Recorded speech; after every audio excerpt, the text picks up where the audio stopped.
Hey there. You're listening to True Story No Cap. Real stories, no exaggeration, no lies. Just the raw, unfiltered moments life throws our way. Relax, lean back, and let's get started.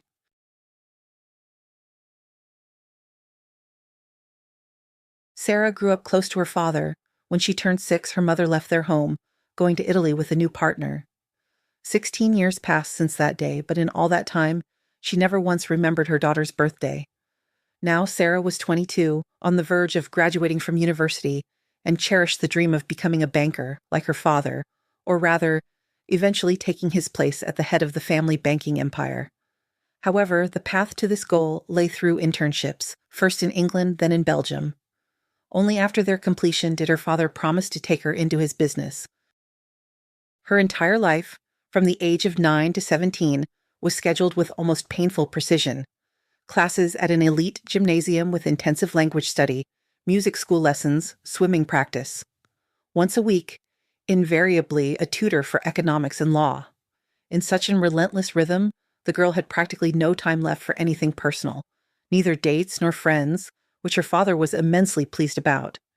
He jealously guarded his daughter from any outside influences, especially from the opposite sex, and even when Samantha was already studying at university, his control remained total, extending literally to her every step. The only bright spot in this schedule was the neighbor's daughter, Chloe, who became Sarah's friend. Their communication was limited either to Chloe's yard or Sarah's, and so it continued until the day a postgraduate student named Daniel came to their university. The young man was working on his dissertation and occasionally visited his academic advisor, who by chance turned out to be the dean of Sarah's faculty. Their first meeting happened at the dean's office door. Daniel was leaving and Sarah was just about to enter. They collided literally head-on. Usually composed and sensible, Sarah felt completely lost at the sight of the stranger. "I'm so sorry, please, I almost knocked you over," the girl quickly apologized. "No, it was me who almost knocked you down. For heaven's sake, please forgive me," the young man readily responded in turn. "Oh, how awkward, it's terrible. Is Dr. Miller in?" "Yes, I've just come from him. Please go in." "Thank you." "Wait," the young man unexpectedly stopped her. "As a sign of reconciliation and mutual apologies, perhaps we could have a cup of coffee?" Sarah, completely unused to such displays of attention, looked up at the stranger in surprise. "Coffee?" she repeated. "Yes." "You don't like coffee?" "Why, yes, I do. It's just somehow—" Sarah searched for the right word, not knowing how to explain that this was the first time she had been invited for coffee. "Unexpected?" "Why unexpected? A beautiful girl like you has surely heard such an invitation before." "Well, yes," Sarah mumbled shyly, and to her own surprise added, "Let's have coffee. Let's meet in about 20 minutes in the foyer." "Excellent, I'll be waiting." Sarah would recall this trembling, exciting feeling, born from meeting the young man again and again. She had never experienced anything like it before, and it wasn't just because of her father's restrictions. No, she simply genuinely never had the time. But now she was almost a graduate. England loomed on the horizon, and suddenly there was an intense desire to simply talk to a young man. After finishing her conversation with the dean, Sarah went down to the foyer, where her new acquaintance was already waiting. "I'm sorry to have kept you waiting. I'm a little late." Daniel almost dropped his briefcase. It was the first time he had seen a girl apologize for being 2 minutes late. He had waited longer, and those girls not only didn't apologize, but seemed not even to know how to. "Nonsense, you're not late," the young man smiled. "Perhaps we could introduce ourselves." "Oh, what a scatterbrain I am. I didn't even say my name." Sarah blushed again and extended her hand. "Samantha." "Then I'm a scatterbrain too. I didn't say mine either." The young man smiled, shaking her hand. "Daniel." "It's a pleasure to meet you." Sarah smiled and felt the color flood her cheeks at his touch. His hand was surprisingly soft, warm, so pleasant. Feeling a sudden, strong excitement, Sarah was frightened by these new, unfamiliar feelings and quickly pulled her hand away. Daniel interpreted this in his own way. "I'm sorry, was my handshake unpleasant?" "No, it's just, we were shaking hands for a bit too long." Sarah tried to wriggle out. "Let's go get coffee now." "Let's go," Daniel agreed with a smile. He liked this unusual girl. They left the university building and stopped, somewhat bewildered. There were 4 cafes located near the educational institution, and now they had to choose where to go. Sarah, accustomed to a completely different level of establishments, suggested without thinking, "Let's go to the Pegasus. You can have a decent lunch there too. It's already time. Do you mind?" Daniel looked at his new acquaintance with even greater surprise. The Pegasus. He had only ever walked past such restaurants. Knowing perfectly well that this place was special, and the prices there were, to put it mildly, far from student-friendly. But admitting his modest financial situation to the girl was unbearably embarrassing, so he just nodded in agreement, vaguely imagining how he would pay in this expensive establishment. But an even greater surprise awaited Daniel inside the restaurant. It suddenly turned out that Samantha was a regular here. She had her favorite table, and the waiters greeted her like a distinguished guest. "Do you come to this restaurant often?" Daniel asked, not hiding his surprise. "Yes, my father and I often have lunch and dinner here. They have very good chefs. You don't have to worry about your stomach." "So you—" Father says, "Oh, I see. That's good." Daniel began to worry now.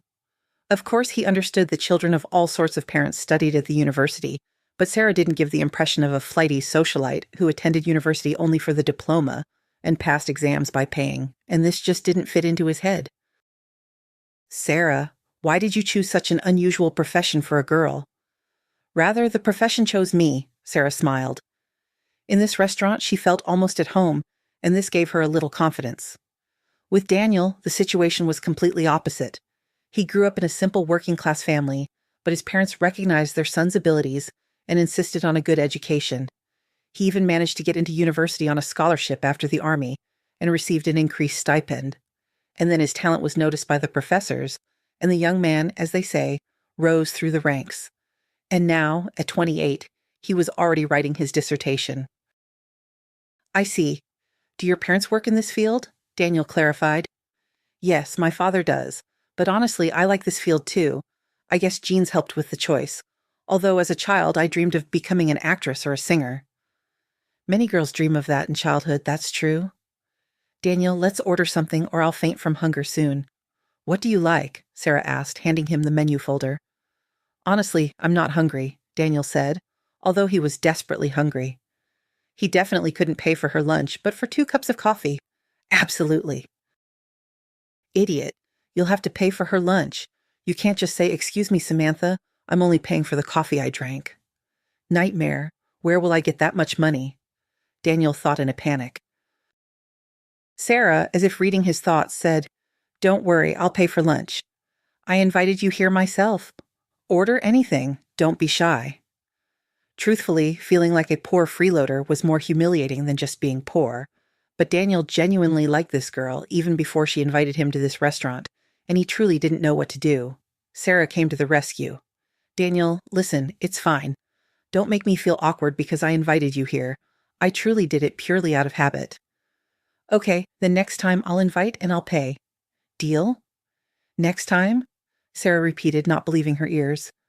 "Of course, if you accept my invitation." "Of course I will," the girl replied shyly.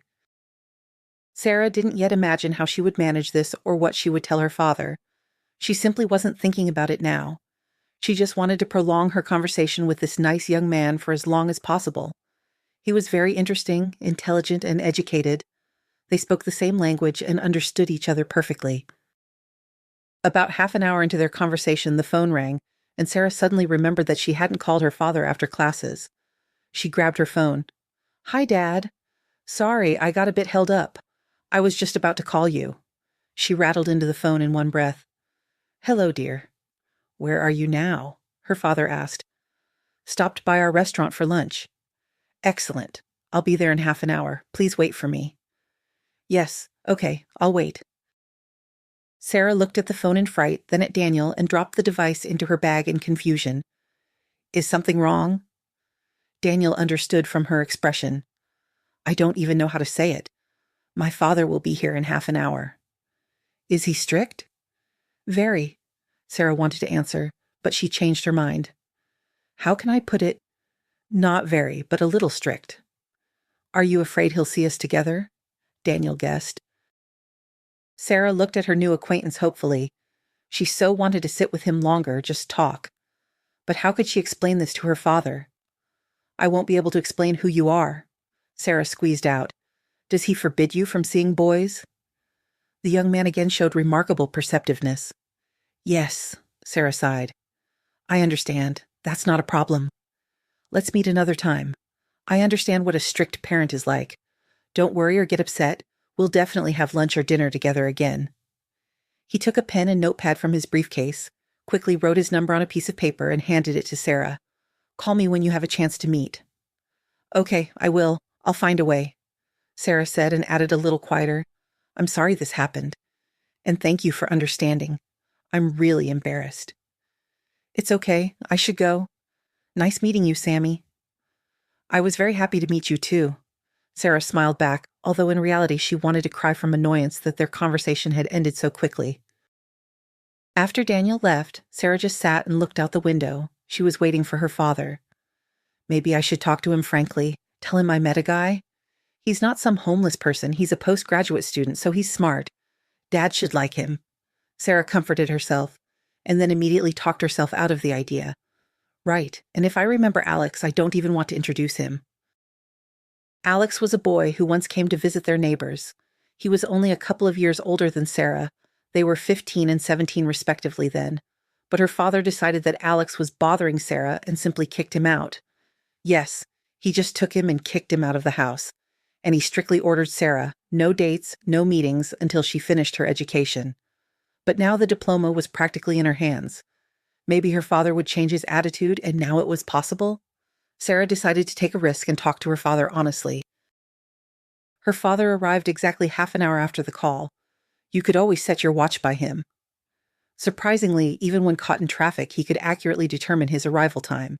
Mr. Richardson, that was Samantha's father's name, came up to the table and kissed his daughter on the cheek. Hello, dear. How are things at uni? How's your mood? Hi, Dad. I need to talk to you. Sarah decided to start with the main thing right away, fearing that her resolve would soon leave her. Important? Her father clarified. Probably. Sarah evaded a direct answer. Well, I also have something important to talk to you about. Who goes first? Can I? Sarah asked for permission, not even guessing what her father wanted to tell her. Of course, Sunshine. I'm listening carefully. What's wrong? You see, it's like this. Remember you told me not to see anyone until I finished my education? I remember, her father replied and smiled. It seems we're thinking along the same lines. Seriously? Sarah was prematurely happy. That's great. Anyway, I met a guy today. He's a postgraduate student writing his dissertation with my dean. We talked a bit. He's a very interesting, educated young man. He's 28, served in the army, earns his own living, and is writing a very serious dissertation. Mr. Richardson's face changed, and he frowned more and more. Sarah saw that her father wasn't interested in this story, but what he said next was completely unappealing to Samantha herself. What's the point of this story? Her father clarified. I wanted to ask your permission to see Daniel. You won't object, will you? I'm leaving for England in 2 months, and I wanted to relax a bit after studying and just spend time with a pleasant young man. You will have such an opportunity. That's exactly what I wanted to talk to you about, her father began in a tone that made Sarah feel uneasy. You've finished your education. You have internships in Europe ahead of you, and it wouldn't be very good if you went there as an unmarried girl. Therefore, I would like to introduce you to a very interesting young man. His name is Mark. He's older than you, of course, but he's smart, well off, promising, and will be a reliable protection and support for you. Sarah stared at her father in surprise. She didn't understand what he was talking about. He's seen you, and he likes you very much. We've already discussed all the details and nuances of your life together. Both of us are satisfied. All that's left is for you to meet and set the wedding date. Dad, wait. What wedding? I don't want to marry a money bag. I want to marry for love. Sarah tried to object. No problem. You'll see him and immediately fall in love. He's a very decent and attractive man. I don't need decent or attractive. I need someone my heart chooses. Listen to me, darling. I already chose your mother with my heart, and what did that lead to? What does that have to do with anything? It has to do with the fact that you need to choose with your mind, not your heart. The heart is a bad advisor, a very bad one. But I don't want to live with someone I don't like. Why have you decided you definitely won't like him? Dad, how old is he? 32, only 10 years older than you. Is that a lot? No, Sarah honestly admitted. Dad, but I like Daniel. Listen, you saw this Daniel for the first time in your life today. It's quite possible that you won't like him at all upon closer acquaintance. Besides, for comparison, you can meet Mark, and then you can decide for yourself who you like more. Could you like Mark, or are you rejecting him from the start because I'm suggesting him? No, of course not. I'll definitely meet him. It's kind of unexpected. Agreed. Unexpected. I'm still getting used to the idea that you're getting married. I'm not getting married yet, Sarah objected. But you might, her father corrected. Although it was obvious that he had already made up his mind. Dad, can I ask another question? Of course. And if I really don't like Mark and Daniel turns out to be a good person, can I marry Daniel? Mr. Richardson looked at his daughter in surprise, as if mentally asking, Are you seriously asking this, or are you just mocking me? Of course not. But he said something else aloud. I think you can, but I also need to meet your Daniel and see him. Okay, thank you. Thank me for what? For hope? Hope. Hope, her father repeated thoughtfully. Everyone has the right to hope, but life often throws such curveballs and hopes don't come true. That's the truth of life, alas. I don't like that kind of truth, Sarah said with childish resentment. All right, let's have lunch. Then we'll go home. And by evening, you need to get ready. Mark will be coming over. Today? Sarah couldn't believe it. Of course. Why wait? You need to spend at least a little time together before the wedding. Get used to each other. At this moment, Sarah clearly understood that her father wouldn't even consider other candidates.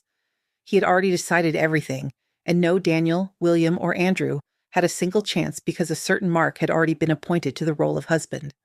This was the most offensive part. Sarah was deprived not only of hope, but also of the right to choose. Sarah drove home completely without spirits. It felt as if a steamroller had run over her. She had simply been crushed, and that was it. Sarah knew her father's character perfectly well and understood that talking to him further on this topic was pointless. The only thing she would achieve was increased control, and the possibility of meeting Daniel would disappear without a trace. And Sarah really didn't want that. Therefore, she decided to play along with her father, to pretend that she liked Mark. Her father would relax and lower his guard, which Sarah would certainly take advantage of. Sarah waited for the evening with unusual anxiety. On the one hand, she was curious to see the man her father was pushing on her as a husband. On the other hand, she was afraid of what would happen if she absolutely didn't like him. After all, no arguments worked on her father once he had made a decision. Mark was supposed to arrive at 8. Her father told Sarah to be ready and dress festively. Sarah didn't object and got completely ready. She even wanted to make an impression on the uninvited guest. Mark appeared exactly at 8, as befitting a polite and punctual gentleman. Sarah was coming down from the second floor, her heart pounding. She entered the living room and saw Mark standing half-turned, a tall, well-built, very handsome young man. He turned around and Sarah froze in place. On his left cheek was a huge scar that started below his eye and ended on his lower jaw. The scar was deep and very noticeable. How awful, flashed through Sarah's mind, and she barely managed to stop herself from saying it aloud. Sammy, my dear, meet Mark, my partner on some financial matters. I reached out to Mark. Mark, this is my beautiful daughter, Sammy. Please meet each other. I need to leave you for a couple of minutes. Her father left, and Sarah stood rooted to the spot at the entrance to the living room. She simply couldn't move from shock. Mark began to approach, and Sarah wanted to scream and call for help. But of course she didn't. It would have looked extremely foolish. Likewise, and I'm meeting you for the first time today, Sarah said sarcastically. Mark pretended not to notice the sarcasm in her words and gestured towards the sofa. Shall we sit? Let's. When they sat on the sofa, with Sarah sitting a meter away from the guest, Mark looked at the girl searchingly and unexpectedly said directly, Sammy, I know the role you're expected to play. I understand your doubts about me. My appearance frightens and repels you. I plan to have a series of plastic surgeries to get rid of this disfigurement, but I simply won't have time to do it before the wedding. You might ask why I didn't have the surgeries earlier. I'll tell you. First, there was no financial possibility, then no time, Then no necessity. Now all three components are present and I'm ready to go to the surgeon. So, if this bothers you, don't worry. It will be resolved positively soon. Sarah silently looked at her potential groom. She didn't even know what to say to him. Interesting. Will he always talk to himself, or will I be able to get a word in sometimes? Sarah somehow thought with a smirk. Did something amuse you? Mark didn't understand. No, I'm sorry. I was thinking about something else. Sarah wriggled out. Although she knew she was behaving improperly, and to somehow smooth the situation, she decided to support him. It's very brave of you to decide on the surgery. Some people are so afraid of surgeons that they just accept it and live like that. To be honest, I had resigned myself to it a long time ago. But I understand that a young girl would be uncomfortable being around such a monster, so I decided on the surgery. You're not, Sarah began. Is it just that the scar is very noticeable and that's why you were startled when you saw me head on? Mark asked. I wasn't exactly startled, just didn't expect it. And mentally she cursed her father. He could have warned me. It's okay, I'm not offended. I'm used to that reaction from girls. He's kind of strange. If he's seen girls' reactions, why didn't he have the surgery earlier? 6 months, a year ago? He didn't get rich yesterday, Sarah reasoned. Samantha, tell me, what are your hobbies? What do you like? I'd like to know more about you. Sarah briefly told him about her childhood, hobbies, and clubs. Mark listened attentively, as if mentally recording the information. You've told me what you were forced to do. I'm asking what you like for yourself. What kind of music, what films, what cuisine do you prefer? Sarah looked at Mark in surprise. Why are you so surprised by my question? I didn't think you'd be interested, Sarah said honestly.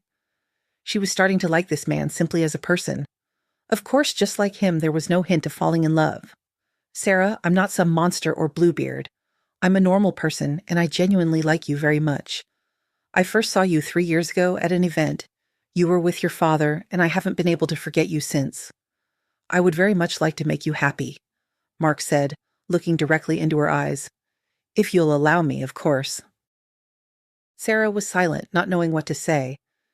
If you don't like me at all or find me repulsive, I won't pursue you or anything else. I'll back off. But I would very much like a small chance.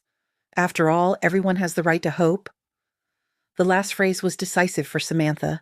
Just today she had said the same thing. Okay, let's try. Thank you. He leaned over and kissed her hand. Mark, let's use you instead of you, formal. Honestly, it's much more comfortable to talk that way, and it does bring people closer, Samantha suggested.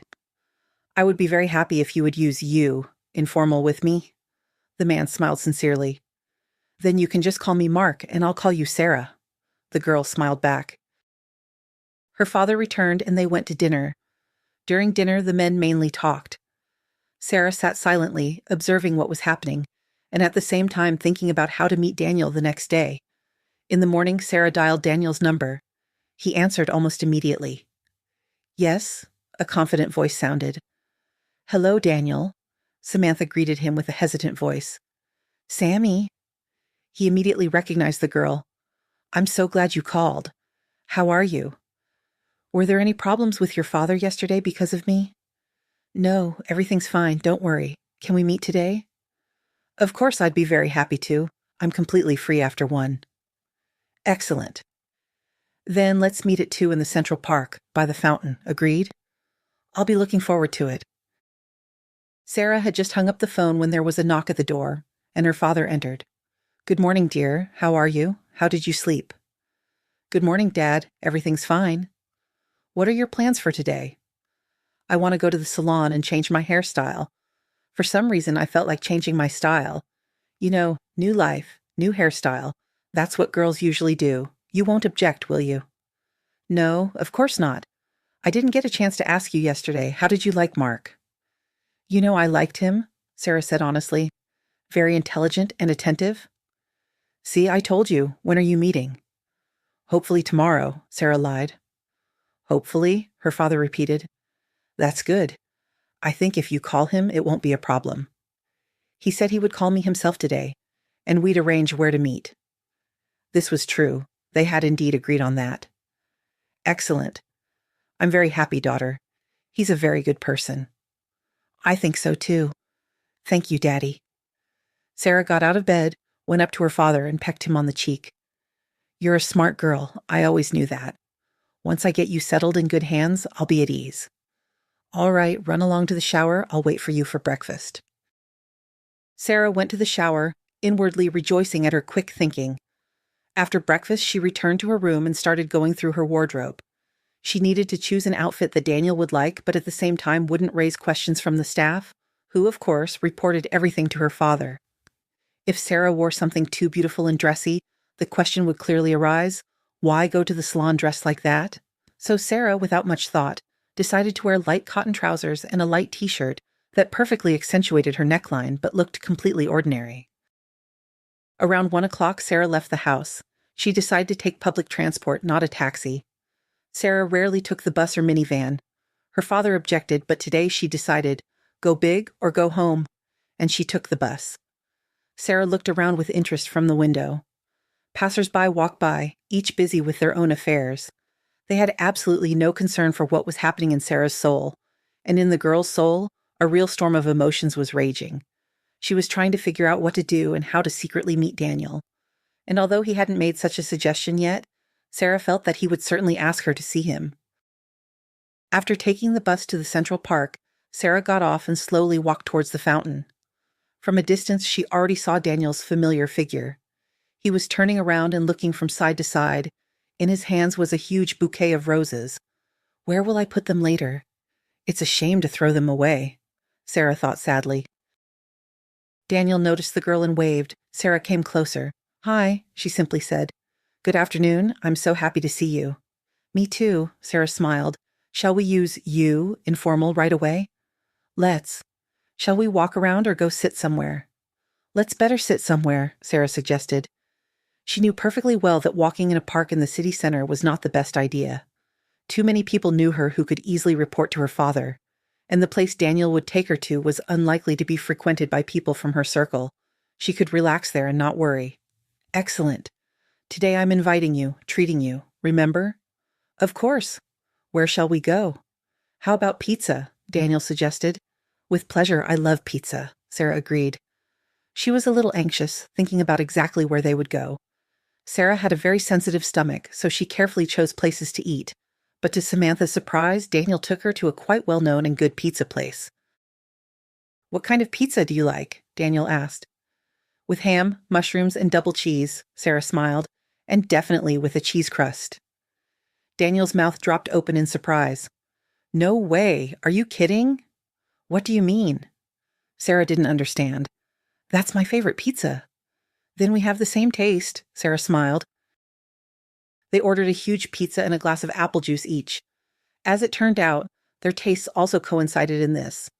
Sarah didn't like any exotic fruits, except perhaps pineapple, and preferred to drink apple juice. Daniel said he hadn't drunk any juice other than apple since childhood. They talked a lot. The conversation was easy and very pleasant. It turned out that their tastes coincided not only in terms of pizza and juice. They had so much in common that it felt as if they were Siamese twins. That doesn't happen, Sarah said, that people are so similar. I used to think so too, Daniel smiled. They felt so good together. And despite the presence of other visitors, it seemed to them that there was no one else around at all. Sarah came to her senses when her phone rang. It was her father calling. Hello, how's your hair? Are you still recognizable? Her father joked. Sarah suddenly realized that she needed to change her haircut somehow, otherwise she wouldn't be able to explain to her father where she had been all this time. But when she looked at the clock, she became even more frightened. It was already 6 p.m. Not yet, Dad. Not now. It's a bit inconvenient to talk. Can I call you back later? Yes, of course. I just wanted to see how you were doing and tell you that I'm leaving for 3 days tomorrow on business. Did I tell you? I don't remember. I hope you and Mark behave yourselves. There was certainly irony in his voice, but also concern. Don't worry, Daddy. I promise you everything will be perfectly fine. Sarah could barely contain her joy. 3 days. She would have 3 whole days with Daniel. Okay.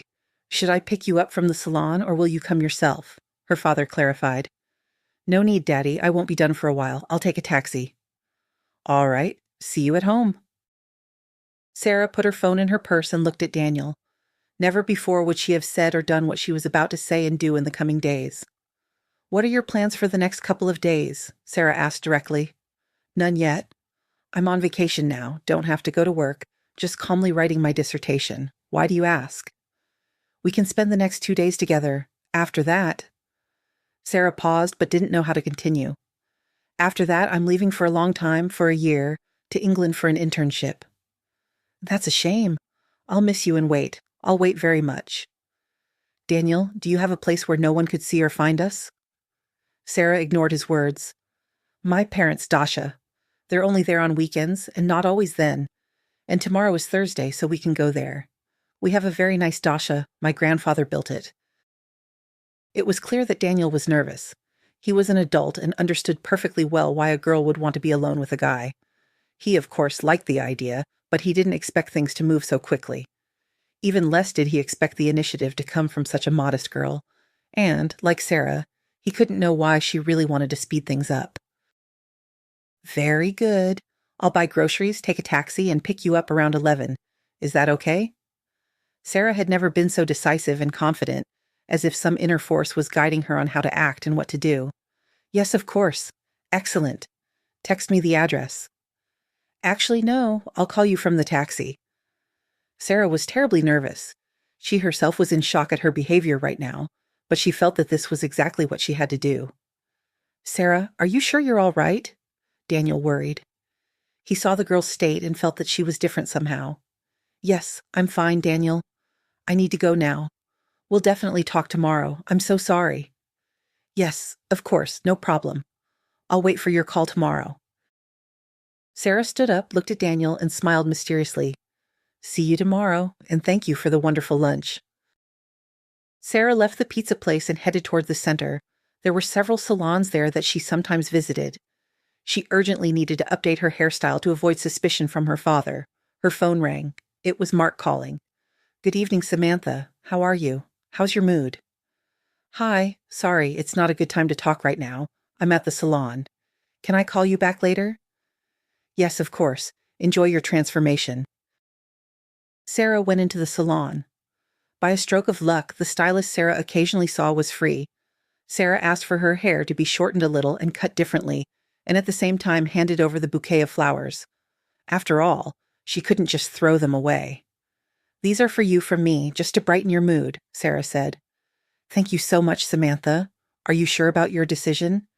Your current hairstyle is very beautiful. It suits you." "Beth, please just do as I ask." "Okay, as you say," the bewildered girl agreed. Sarah changed her hairstyle, called a taxi, and went home. Her father was already home. Seeing his daughter, he waved to her from the gazebo in the garden. "Sammy, come show off your transformation." Sarah entered the gazebo. Her father critically examined her new hairstyle and summarized, "It turned out all right, interesting. Good job, it suits you." "Thanks, Dad. Are you hungry?" "No, I had a snack in town. I'm going to my room, I'm very tired." "All these beauty treatments are terribly exhausting," Sarah lied. "Women have their own problems and difficulties. What can you do? Beauty requires sacrifice. Go on, sunshine, rest. I'll come check on you a little later." "Okay, I'll be waiting for you," Sarah replied and hurried to her room. She needed to figure out how to leave for 2 days tomorrow without arousing suspicion from the staff, and most importantly, what story to invent so that the housekeeper, Mrs. Peterson, would believe her and not report her to her father. This was the hardest part of her plan. Sarah lay on her bed looking at the ceiling, inventing tall tales. So far, none of the versions were suitable, and she needed to think quickly. She called her neighbor, Chloe. "Hi, are you busy?" "Hi, Sarah. No, is something wrong?" "Chloe, I need your help. You're a master at these things. Can you come over?" "I'll be right over, no problem." Chloe was intrigued. Chloe was indeed a master. She had repeatedly gone away with guys for a day or two and always came up with such plausible stories that even her parents believed them. Now, all of Sarah's hope rested solely on Chloe's talent for storytelling. Chloe arrived 10 minutes later. Meeting Mr. Richardson in the garden, she easily lied that she urgently needed Sarah herself and went straight to her friend's room. "So, what's happened with you?" she asked from the doorway. "Come in, close the door," Sarah asked. Chloe, unlike Sarah, lived life to the fullest. She had dropped out of university after 3 years under the pretext that she hadn't decided on a profession. Her parents went along with it and allowed her to take a break. Chloe was a late child, which meant she had been spoiled since birth, and the girl did whatever she wanted. However, she wasn't arrogant, didn't hang out with strange crowds, didn't drink much, and didn't smoke at all. She simply loved nightclubs and fun company. "Chloe, I need your help," Sarah began. "I've already figured that out." "What specifically?" "I need to run away from home for 2 days, but I don't know how to do it without arousing suspicion from the staff and questions from my father. He absolutely must not know about it, understand?" Chloe looked at her friend intently for about 2 minutes. Sarah even started to get nervous about why she was silent for so long. "And will you tell me why?" the curious Chloe asked. Sarah hesitated. She didn't want to tell anyone, but she understood. If she didn't tell Chloe, she simply wouldn't help. And without her help, Sarah definitely wouldn't manage. "I'll tell you a secret, but you can't tell anyone, okay?" "My lips are sealed," Chloe swore with her favorite expression. And Sarah told her friend about Daniel and about her father's decision to marry her off to a man with a terrible scar. Chloe listened silently, only occasionally waving her hands in indignation. When Sarah finished telling her about tomorrow's plans, Chloe finally said, "Simple, and I don't understand how you agreed to get married at all." "Chloe, you know my father, it's useless." "So maybe you should run away with this Daniel?" Chloe suggested the idea. She would certainly have done that, but Sarah couldn't, and she understood that perfectly well. "I can't. I love my father very much. I have no one else but him. How can I leave him?" "Yes, I understand. Listen." Chloe lowered her voice to a whisper. "Do I understand correctly that you want to move to the next stage of your relationship with this Daniel right away?" Sarah's face broke out in red splotches of embarrassment, and she nodded silently. "Gorgeous!" Chloe exclaimed. "Are you that crazy about him?" "Chloe, I just want the first man I'm with to be someone I really like. Not this Mark. He's not a bad guy, really, but he doesn't make me feel the way Daniel does." "Wait. So he'll be your first?" Chloe asked, disbelieving what she had heard. "No way. You're a rarity, Sammy, at 22. Amazing." "And when and with whom could I have? I was always under total control. I couldn't even go to the movies." "Yeah, your father went overboard with the control, of course. Well, never mind. I'll think now," Chloe said. She thought for exactly 10 seconds, then suddenly jumped up and ran out of the room. "Mr. Richardson, Mr. Richardson, can I have a word with you for a minute?" Sarah heard Chloe's voice. For a moment, she even got scared. What if Chloe told her father everything? But why would she? Sarah asked herself. No, Chloe isn't like that. She's great and a true friend. 5 minutes later, Chloe and her father entered the room. Chloe looked triumphant. Sarah had no idea what she had come up with, but she knew that her plan, as always, had worked. "Sunshine, why didn't you ask me yourself?" her father asked, a question Sarah didn't know how to answer. Chloe immediately jumped into the conversation. "Mr. Richardson, it's just that I wasn't sure myself if it would work out until the end, but now it's definite, and I rushed to Sammy. So, are you letting us go?" "Yes, of course, especially since I'm also leaving for 3 days. Have a good time, girls. This is your time." "Did Sarah tell you she's getting married?" "Yes, she already bragged." Chloe envied. "Well, there you go. So when else can she relax with a friend but now? I think it's the perfect time." "Thank you so much, Mr. Richardson. We'll be good girls," Chloe gushed. Her father left the room and closed the door. Sarah stared at Chloe, bewildered. "What did you tell him?" "You're a lucky friend," the pleased Chloe smiled. "The thing is, I'm going to my friend's dacha by the lake in the Moscow suburbs for 3 days tomorrow, and I asked him if you could come too, like I'd be bored and all that. Mr. Richardson didn't even try to object. He was even happy that you'd be under my supervision these days." "That's great. I'm really lucky. I owe you. Thank you so much." "Oh, stop it. It's fine. Have a blast there. Don't forget to buy wine, or better yet, champagne," the caring Chloe advised. The girls agreed to leave at 10. Sarah would have just enough time to stop by the supermarket for groceries and pick up Daniel at 11. So far, everything was going according to plan. Sarah thanked Chloe 5 times for her help, said goodbye, and went to pack her things. Now she could prepare confidently, without fearing her father's questions. When Sarah finished packing her things into her backpack, her father came into the room. "Not sleeping?" "No, Dad. Come in." Sammy, I don't know how to say this, he began, but for some reason fell silent. This silence frightened Sarah. She didn't know exactly what her father wanted to talk about, and it made her tense. You'll be getting married soon, and you'll have your first wedding night. I know you've never been with anyone. You haven't, have you? No, Dad, I haven't. But I don't want to talk about it. To be honest, I've read books. I roughly know what you want to say. Let that remain between me and my future husband. I think we're adults and can figure it out ourselves. And it's too early to talk about it anyway. I'm not getting married tomorrow. Sarah consciously didn't say, between me and Mark. Deep down, she held on to the hope that everything could still change. What if? Are you sure? Her father clarified. Yes, Dad, I'm sure. Okay, then let's drop the subject. I'm leaving early tomorrow. I won't wake you. You and Chloe be careful there. Behave yourselves. Dad, everything will be fine. Don't worry. Sarah hugged and kissed her father. She truly loved him very much and was grateful for everything he did for her, for everything except choosing her groom. In the morning, Sarah woke up at the crack of dawn, the excitement of the upcoming event getting to her. She quickly showered and went down for breakfast. Then she returned to her room and checked again to make sure she had packed everything. At 9:30, Sarah was standing in the yard with her backpack in her hands. Chloe, seeing her from her window, laughed. She waved to her friend and showed that she would be out in 5 minutes. Sarah called a taxi. The friends got into the car and left. Chloe was dropped off along the way, and Sarah went to the hypermarket for groceries. After a substantial shopping spree, as if she were planning a feast and buying various delicacies, Sarah grabbed 2 bottles of champagne and headed to the checkout. Already sitting in the taxi, she called Daniel. He answered almost immediately and said he was waiting for her near the entrance. After picking up Daniel, they drove to the dacha. Daniel's family dacha was located in a surprisingly picturesque spot. The dacha itself was small but very cozy and well-maintained. A small 2-story wooden house, practically furnished inside, surprised Sarah. She had imagined that a dacha would look like something out of a movie, semi-abandoned. But no, the dacha was very nice, with all amenities. There was even a fireplace in the house. The young couple unloaded their things and all the grocery bags and went into the house. Sammy, is someone coming to visit us? Daniel smiled. What do you mean? Sarah didn't understand the question. Well, there's enough food here to feed a crowd for at least a couple of days.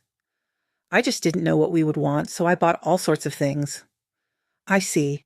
You're a good homemaker, Daniel praised. Sarah was putting away the groceries at that moment. Suddenly she stopped and looked intently at the young man. Daniel even froze under her gaze. He felt as if Sarah was scanning him. Sammy, are you all right? Yes. Sarah replied briefly and continued putting the groceries in the refrigerator. I think you're very tense. A little, Sarah admitted honestly. Daniel walked up to her, took her hand, and took the ham from her hand. He pulled her towards him. Sammy, my dear, don't worry. Everything will be fine with us, you'll see. He hugged her and kissed the girl for a long time. Sarah melted in his embrace. They forgot about the groceries and the champagne and everything in the world, and just enjoyed each other. Sarah lay on the pillow looking at the ceiling. She felt very good. Sammy, do you absolutely have to go to England? Unfortunately, yes. For 6 months. Then to Belgium for the same amount of time. Everything is already arranged and paid for. My father will never agree to cancel this trip, although I want to go there less than anywhere else right now. Tears flowed from Sarah's eyes. Daniel felt the girl's state and sat up to kiss her, and Sarah was being torn apart by a dilemma from within. Should she tell him about Mark or not? The girl decided to postpone this conversation for later. She didn't want to spoil the moment. My dear, don't worry, I'll wait for you, I promise. We can chat on messengers 10 times a day if you want. I'm an adult and I can certainly wait a year and wait for the one I love. How pleasant his words sounded. The one I love. But Sarah understood that he wouldn't have to wait. Or rather, there would be no one to wait for, because Sarah would become someone else's wife, and he would be the one waiting for her from the trip. This realization made things even worse, and Sarah cried even louder. Daniel, not understanding the true reasons for her tears, continued to promise to wait for her return, and Sarah couldn't bear it any longer. Daniel, I have to tell you something. It's very important. I don't want to lie to you, so it's better to tell you now so I don't suffer and torment myself later. She told him about her father's decision, about Mark, about how no one would listen to her, and about how they had no chance of being together. A stunned Daniel looked at Sarah and couldn't understand how such a thing could happen in the modern world. Sammy, this is like the Middle Ages. How can your father choose a groom for you and not allow you to be with someone else? What about your feelings and desires? Does he not care at all how you'll live with him? I understand your indignation. I completely agree with you, but I truly have no choice. Let's run away together. Where? How? What about your dissertation? To hell with the dissertation. You're more important to me. I want to be with you. I feel like you're my other half. I've known you for 3 days, and it feels like a lifetime. Sammy, please, let's run away. Your father will forgive you later. He's your father. I can't do that. I just can't. But there's another option. I'll introduce you to my father and try to convince him to give you a chance. That's a more realistic option than just cowardly running away. Why cowardly? We're running away because you're being forced to marry someone you don't love. Those are different things. As you know, changing the order of the factors, running away is always cowardice, I think. And it doesn't matter what the motives are. I'm not used to running away and I don't want to. Let's try to fight for it. If it doesn't work, then we'll figure out what to do next. Okay, agreed. But remember, my offer stands. Thank you. I'm glad you understood me. Sarah kissed Daniel, and they dissolved into each other again. For all 3 days the couple spent together, they were practically inseparable. It seemed Sarah felt that her father wouldn't allow her to be with the man she loved. Listen, you know what I was thinking? Sarah suddenly said. If my father doesn't let us be together, we can still see each other, right? Are you suggesting we become lovers? You want me to share you with that monster with the scar? Of course not. It's just another backup option. I'm sorry, but I don't like that option. I'd rather take you away to Siberia than share you with someone else. I understand. Okay. Sarah was upset. She didn't want to go home, but she had to. They called a taxi and returned to the city. First, Daniel got out, and then Sarah went home. She had completely forgotten that she was supposed to return with Chloe, as the girls had agreed. Arriving home, she got out of the car and slowly walked towards the door. At that moment, her phone rang. It was Chloe calling. Friend, where are you? Hi, Chloe. I just walked into the yard. I'm back. Where were you? Are you crazy? We were supposed to come back together. Chloe attacked her. Well, let's say you stopped by some other friend's place on urgent business. Sarah invented an excuse without batting an eye. Wow, the student has surpassed the teacher? Chloe was surprised. You learn fast? Chloe, I feel so bad. What happened? I saw. No, he's the best. It's just that I absolutely don't want to go back into this atmosphere. And today this Mark is coming over. I'm afraid I won't be able to control myself and I'll tell him to get lost. Okay, listen to my command. Don't tell anyone off and wait for me. Understood? Don't do anything stupid until I get back. I'll be there in about 2 hours. Okay, Sarah agreed resignedly. She entered the house where a surprise awaited her. Her father and Mark were sitting in the living room. The last thing Sarah wanted right now was to feign politeness and act up in front of Mark. Hi, everyone, Sarah said indifferently. Her father, seeing his daughter's state, jumped up from the sofa and went over to her. Sammy, dear, are you all right? Yes, Dad, I'm fine. I think I'm getting sick. Sarah lied easily again. It seemed she was getting the hang of it. Go up to your room, lie down in bed. Mrs. Peterson will be here soon. You can tell her what you want. I'm desperately sleepy, just crashing. I'll call her later. Okay, dear, get some sleep, of course. Then her father remembered his future son-in-law and said quietly, Oh, Mark is waiting for you there. At least say hello. Sarah slowly walked over to Mark and waved. Hi, how are you? Good afternoon. Thank you, I'm fine. But you don't seem to be. Perhaps you've caught a cold? Maybe you want something? Tell me, I'll do anything. Sarah wanted to reply that she very much wanted him to disappear from her life forever, but she understood that he meant something completely different. So she replied delicately, No, I don't need anything, thank you. Excuse me, I'm going. Yes, of course.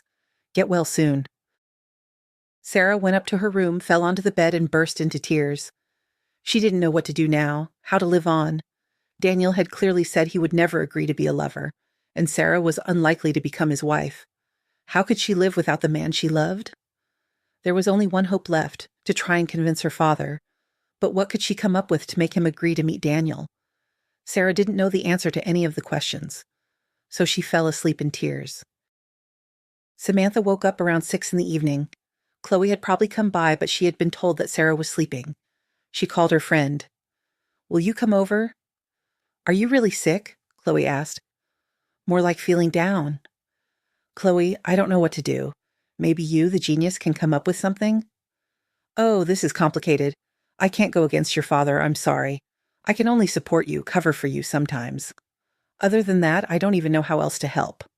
"Okay, I'll be there soon." The girls discussed the situation for almost 2 hours but couldn't come up with a solution. Chloe genuinely felt sorry for Sarah. She saw that her friend was suffering and couldn't find peace, but she didn't know how to help her. 2 weeks passed. Sarah pretended to be sick all this time, regularly communicated with Daniel, and completely ignored Mark. Her father didn't pressure her. He believed his daughter was ill. The day before the weekend, Sarah finally decided to talk to her father and asked for a meeting with Daniel. Her father looked at his daughter in surprise. "Excuse me, but why should I meet him? You seem to have made your choice or not." "No," Sarah said honestly and decisively. "What about Mark?" "Firstly, he hasn't proposed anything to me yet. Secondly, I haven't promised him anything. Dad, I beg you, please talk to Daniel. He's very good. You'll see it yourself." "All right." Her father gave in. "Let him come over for dinner tonight around 7. "Thank you, Daddy." Sarah rushed to him, hugged him, and kissed him. She ran to her room to call the man she loved and tell him the good news. Daniel didn't share Sarah's joy. He felt there was something tricky about her father, and he wasn't mistaken. When Daniel arrived for dinner, Mark arrived literally right after him. Her father had made a move and also invited the potential son-in-law for dinner. Sarah was furious. She hadn't expected this from her father. "Dad, why did you do this? I asked you to talk to Daniel, not set up a circus." "No circus. I just want to hear from both contenders, who and what they can offer you in terms of your future. As a father, I have the right and the duty to know what awaits my daughter, who she will live with in what house and under what conditions. Everything is absolutely honest and transparent. If someone is afraid or has nothing to offer, there will be no conversation." Sarah understood everything. Her father had deliberately agreed to this meeting, not just to refuse Sarah herself, but also to humiliate Daniel, so that the young man wouldn't even consider trying to win Samantha over. This was mean, very mean. She left the study and slammed the door.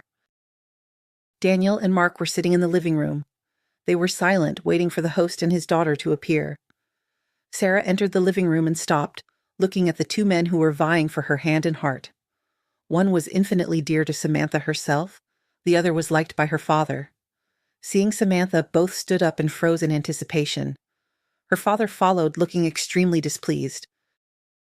"Good evening, gentlemen," her father began immediately. "We are gathered here to resolve an important issue for all of us." This sounded silly and pretentious. Sarah felt unwell from what was happening, but she clearly couldn't influence or change the situation. "So, both of you gentlemen, dream of having my daughter as your wife," her father continued. "But since there are two contenders for my Samantha's heart, a choice must be made. This choice will be made by me, not her. Girls choose with their hearts and often don't think about tomorrow, only about today. Therefore, this task falls to me. I'm listening. What can you offer my daughter? What future? How will you impress her?" Sarah looked at her father and seemed to have forgotten how to breathe. At that moment, she didn't see him. She shifted her gaze to Daniel. It pained her physically for him. His face was pale. He clearly hadn't expected such humiliation. Daniel abruptly stood up and looked first at Mr. Richardson, then at Sarah, and then back at the would-be father-in-law. "I will not participate in this pretentious circus. If you think your daughter will be happy with the one you choose, that is the biggest mistake of your life. I understand that to achieve the level of wealth you have to step over others. But to step over your own daughter and disregard her feelings, that's too much, even for someone like you. Good day." Daniel walked toward the door, stopped near Samantha, and said softly, "I'm offering one last time. Let's leave here. Come with me. You see what's happening, don't you?" "I can't," Sarah said through tears. "Then goodbye. You've made your choice. Daniel left and slammed the door loudly. The crockery even rattled from the slam, and tears streamed from Sarah's eyes. She felt so unwell that her head spun, and she fainted. Sarah woke up in her room. She was lying under the covers in her favorite pajamas. Strange, I don't remember changing, the girl thought. With difficulty, Sarah got out of bed, put on her robe, and went downstairs. Mrs. Peterson immediately came running to her. "Samantha, how are you feeling? You frightened us all so much yesterday," she fussed. "All right, just a heavy head. What happened anyway?" "You fainted. We called a doctor, but he said it was nothing serious, probably from nerves. What would you like for breakfast?" "Yes, probably from nerves. Please make me coffee with milk." All day, Sarah was in a haze. In the evening, Chloe came to see her. Sarah told her what had happened the day before. Her friend was also outraged by her father's behavior. "I called. He seems to have blocked me," Sarah said sadly. "And he was right to. I'm a traitor to him." "Stop it.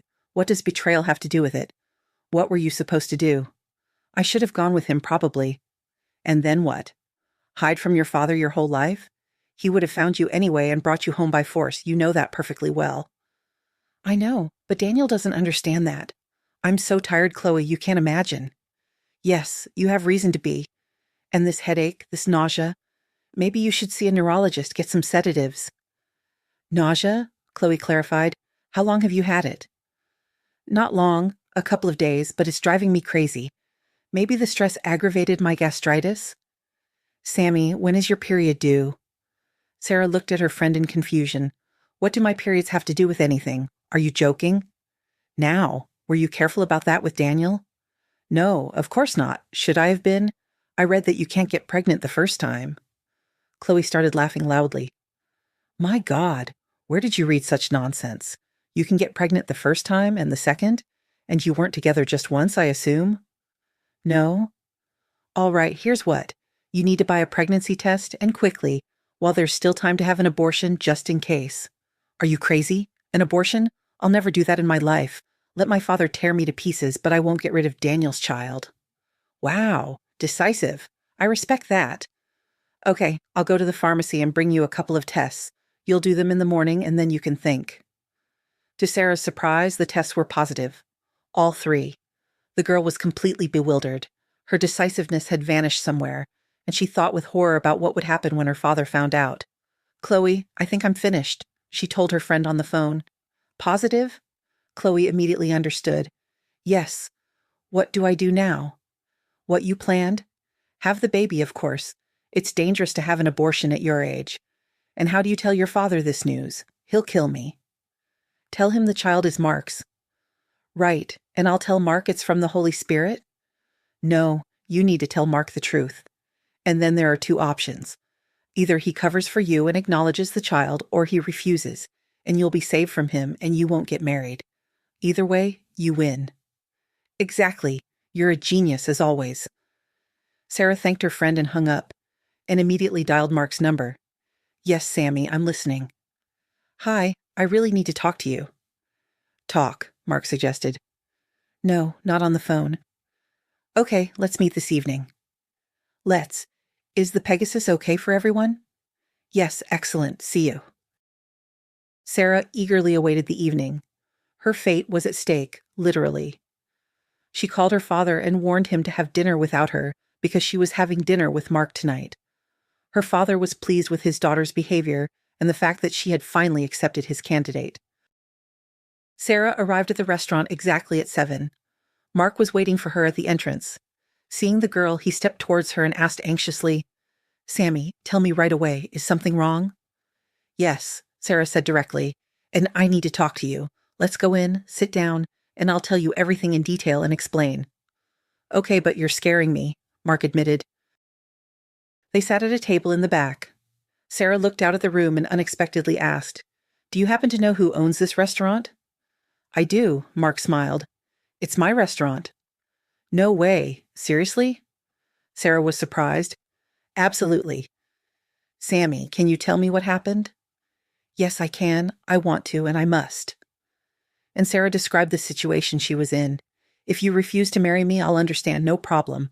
You're a good person and I wouldn't want to lie to you." Mark looked at Samantha, hardly blinking. He was in shock.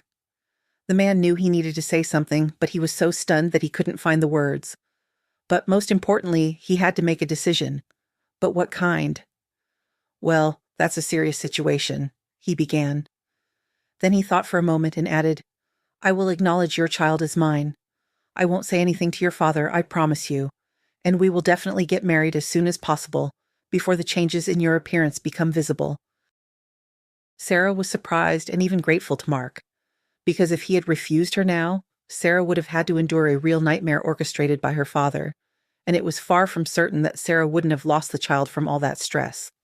The child she wanted more than anything in the world, and for him, she was ready for anything. 2 weeks later, Mark and Samantha got married. The wedding was loud and grand. Only at the wedding did Sarah learn that her husband was the owner of a chain of restaurants, several factories, and was also a co-founder of 2 of her father's banks. This was truly news to her. A month after the wedding, Sarah informed her father that she was expecting a child. The internship had to be postponed automatically. Her father made every effort to postpone the internship for a year. "Dad, how will I go in a year? Leave a small child for a year? Can you even imagine that?" "It's nothing serious. There are nannies," Mark interjected. "Mr. Richardson, I'm sorry, but now my wife and I will decide where she goes and where she doesn't. I will handle the internship issue. It's not a problem. If necessary, I will compensate you for the expenses. But I, like Sarah, think it's unreasonable to go to another country for a year, leaving a small child without a mother." Sarah looked at her husband gratefully. He turned out to be a truly good person and supported his wife in every way. Moreover, he promised not to touch her until she gave birth. This moment surprised Sarah the most. An adult man was willing to endure more than 6 months for someone else's child. Married life was quiet and peaceful. In her 3rd month of pregnancy, Mark sent Sarah to a sanatorium while he underwent surgery to remove the scar. Sarah enjoyed her wonderful condition, but sincerely worried about her husband and called him several times a day. The surgery was successful, and Mark was soon to pick Sarah up and bring her home. After another ultrasound, Sarah learned that she would have a daughter. She was happy, even more so now. Daughters often resemble their fathers, and Sarah dreamed that her girl would be no exception and would resemble Daniel. The future grandfather was also happy to have a granddaughter. Only Mark didn't express any emotions about this news, but he could be understood. There wasn't much time left until the birth. According to the doctor's calculations, Sarah was due to give birth around the 10th or 12th of March. A different date was given to Mr. Richardson, the 10th or 12th of May. Sarah and Mark agreed to pass the baby off as 7 months old, so that her father wouldn't have any questions about the timing. Today is the 8th of March. Sarah moved around the house with difficulty because of her huge belly. She felt great, and her mood was excellent. Mark had gone to work, and Sarah was sorting through baby clothes, preparing them for the maternity hospital. Suddenly, she felt a pulling pain in her lower abdomen and immediately called her husband. "Mark, I don't feel well. Maybe I should call an ambulance." "You shouldn't have let the housekeeper go to her relatives for a week and stayed alone in the house. I'll call an ambulance and come myself soon. Don't do anything, just rest." "Okay, I'll wait." Mark arrived with the ambulance and went with his wife to the maternity hospital. Sarah was getting worse. She didn't understand why the doctors decided to perform a cesarean section. "Do whatever you want, just save my little girl," Sarah cried and pleaded. "Calm down, Mommy. Everything will be all right." Sarah woke up in the ward. Mark was sitting beside her, holding her hand and dozing in the armchair. "Mark," Sarah called faintly. "How did it go?" Mark lowered his eyes and didn't look at his wife at all. Sarah didn't understand what was happening. "Mark, what is it? Tell me," she demanded. "Sammy? They didn't save our little girl," Mark said, barely holding back tears. "How can that be? They said everything would be all right." "I don't know what happened. I don't understand these things. The doctor will explain when he comes to examine you." "That can't be. No!" Sarah screamed throughout the ward and dissolved into hysterical crying. 2 nurses and then the doctor rushed into the ward. Sarah was given an injection, and she fell asleep. 4 days later, Sarah was discharged home. There was no need for her to stay in the maternity hospital anymore. Around her, babies were crying and wailing, other people's babies, living babies. Sarah's heart was tearing into pieces. She wanted nothing more, dreamed of nothing. Now she was completely indifferent to what would happen next. Before her discharge, the doctor said that the birth had been difficult and that Sarah would never have children again. Never have children. These words echoed in her head like a sentence. Sarah repeated them mentally and aloud and couldn't think of anything else. Mark, seeing his wife's state, decided to send her to a sanatorium in Switzerland. Sarah meekly agreed. Sarah spent 6 months at the sanatorium and almost fully recovered. At least she returned alive and with a desire to live on, even without children. After a short stay at home, Sarah went to England for an internship, then to Belgium. During this time, Mark visited his wife several times, and they developed a good relationship. A year later, Sarah returned home and slowly began to get involved in her father's business. Her father had suddenly started to decline. His health was failing more and more often, and 6 months after Sarah's return, her father made the final decision to hand over the business to his daughter. Now Sarah's new, very busy business life began. She fully immersed herself in the business and quickly became a worthy replacement for Mr. Richardson. 17 years passed. Sarah was now exclusively Samantha Richardson and confidently not only managed all of her father's projects, but also expanded them. Mr. Richardson had died 6 years ago, and Sarah had no other blood relatives left in this world.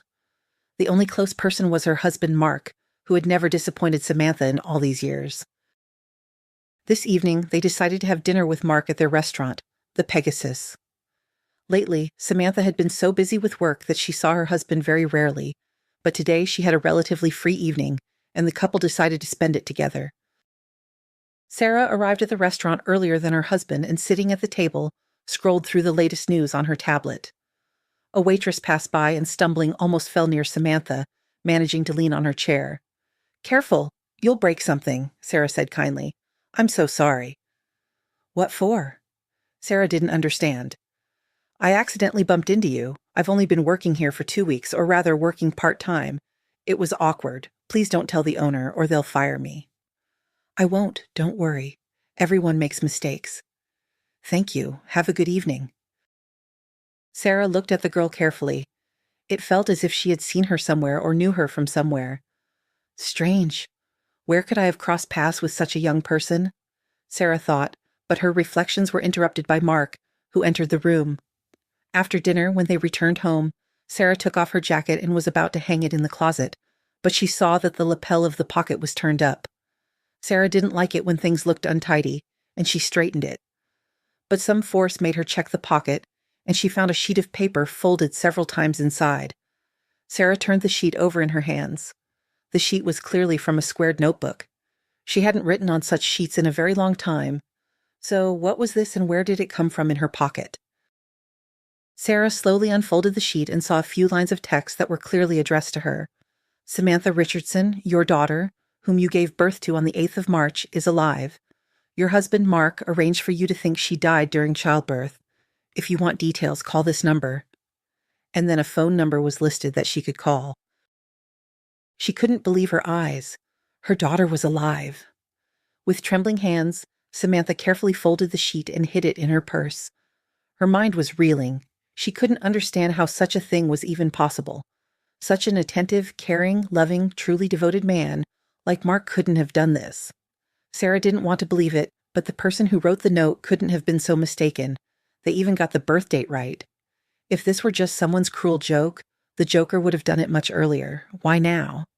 No, there was clearly something wrong here, and Sarah knew she wouldn't be able to live peacefully now without figuring out the situation. Mark entered the bedroom and Sarah flinched at the sight of her husband. Now she looked at him with different eyes.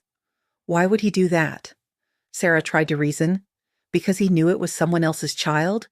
He didn't want to raise someone else's child and just got rid of it? And he wanted to marry me? It seems clear enough. But can you just abandon a child? And how do you live after that? How do you sleep at night knowing that there's a person somewhere? And what kind of person? To Mark, she's nobody, so he doesn't care, but he saw how I suffered. It turns out he didn't feel sorry for me either. I married a monster. "Sammy, are you all right?" Mark asked, sitting down next to his wife. Yes, I'm fine. Sorry, I just had an idea. I'm going to work a little."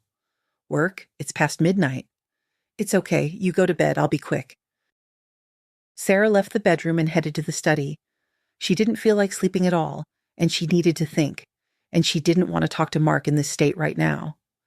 She added the phone number from the note to her contacts list and checked her messengers. In one of them, this number was currently online. To write or not to write, Samantha thought. And finally, impatience won, and she wrote, "Good evening. My name is Samantha Yakovenko." She hadn't changed her last name after getting married. "You listed this number as a contact if I wanted to know the details. When and where would it be convenient for you to meet?" Sarah looked at the screen hopefully and waited for a reply. Suddenly, she saw that someone was typing, and a minute later she saw a message on the screen. "We can meet right now, if you like." Now? Yes, I want to. Sarah was full of determination. She wouldn't sleep until morning anyway. So why sit around doing nothing? Then come to this address. The address where she would be waiting was then given. "I can be there in 20 to 30 minutes. Is that okay?" "Yes, perfectly. Thank you." Sarah took her phone and quickly went up to the second floor. She peeked into the bedroom. Mark was already asleep. Sarah went into the dressing room, quickly changed, went down to the garage, and drove out of the yard. She arrived at the specified address exactly 20 minutes later.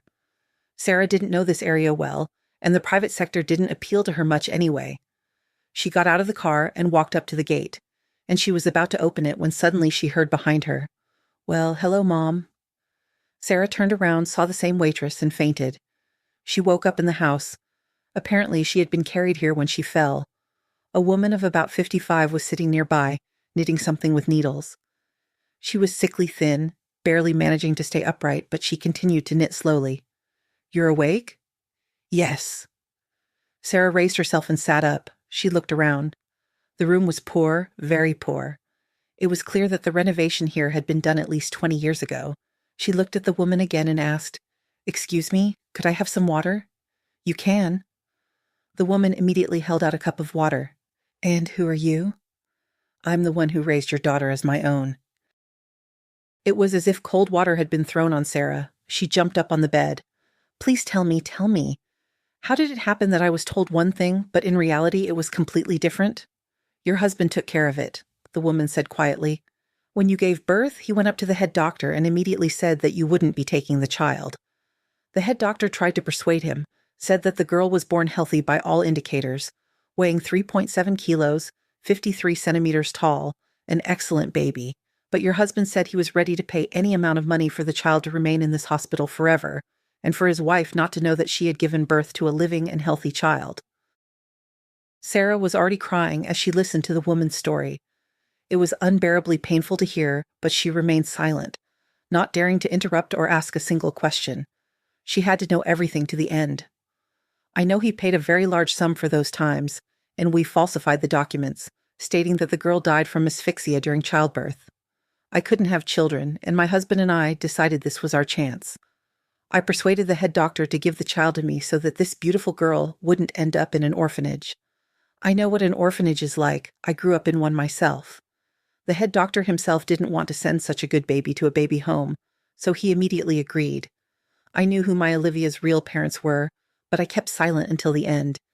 And now I have stage 4 cancer and I don't have much time left. I don't want my girl to be left alone with a living mother, especially since I know that what happened back then wasn't your fault. I saw you at the discharge. I wanted so much to tell you the truth, but the head doctor immediately warned me that whoever told you the truth wouldn't live long. Those were your husband's words. And I was afraid. I told Olivia everything when I found out she had gotten a job at your husband's restaurant. Such irony of fate, isn't it? And I don't have much time left anyway. I would have told her eventually, and then this coincidence happened. I explained that you are as much a victim as she is, that she has nothing to be offended about, and she wanted to meet you. You won't abandon her, will you?" "Never in my life." Samantha finally found her voice. "You have no idea what you've done for me. I've been cursing myself all these years, thinking I was to blame for the child not surviving, thinking it was my punishment for lying to my father, for getting pregnant out of wedlock. My God, what didn't I think? You've given me back the meaning of life that I lost many years ago. I don't know how to thank you. Are you sure nothing can be done about your illness? I have money. I'll pay for any operation." "Wait, don't rattle on. No operation can help me now. The most important thing for me now is to know that you won't abandon my daughter. Our daughter. The woman corrected herself. I can't abandon her. I already lost her once, even if it wasn't my fault. Good. So I wasn't mistaken about you. Olivia, the woman said somewhere into the room. Come here, sunshine. The same girl entered the room. Sarah got out of bed, went up to her daughter, and took her hands. Suddenly she fell to her knees and began to cry. Forgive me. Please forgive me. If I had known that my husband would turn out to be such a monster, I would never have trusted him in my life. Forgive me. Forgive me. Please get up. Don't cry. Mom told me everything. I know you're not to blame. You have nothing to apologize for. Yes, I do. If I hadn't been a coward, you would have had a completely different life, a different childhood, a different education, everything different. Is that the most important thing? I'm sorry that. What kind of childhood? What kind of education? I think it's much more important to grow up in a family where you are truly loved, in a family where everyone is there for each other and will never betray you. Money doesn't provide any of that. I had a good childhood and good parents who gave me real love, care, affection, things that you can never buy with any amount of money. Yes, you're right, absolutely right. I will never say that again. She turned to the woman who had raised her daughter. Excuse me, what is your name? My name is Mrs. Adams. Girls, I have a great idea. Mrs. Adams, Olivia, we're packing our things and moving to my house, and no excuses will be accepted, Sarah said and added, we'll only take the most valuable things, things dear to your heart. We'll buy everything else, and I don't want to hear anything. I owe both of you a great debt. They moved into the house where Sarah grew up and now lived there as a trio. Samantha divorced Mark. He asked his wife for forgiveness, then Olivia, but Sarah couldn't forgive such a betrayal. Now Sarah's completely new life began, the life she had dreamed of all these years and which she thought she had lost forever, but somewhere deep in Sarah's soul, there had always been a flicker of hope that not all was lost, and hope did not fail her.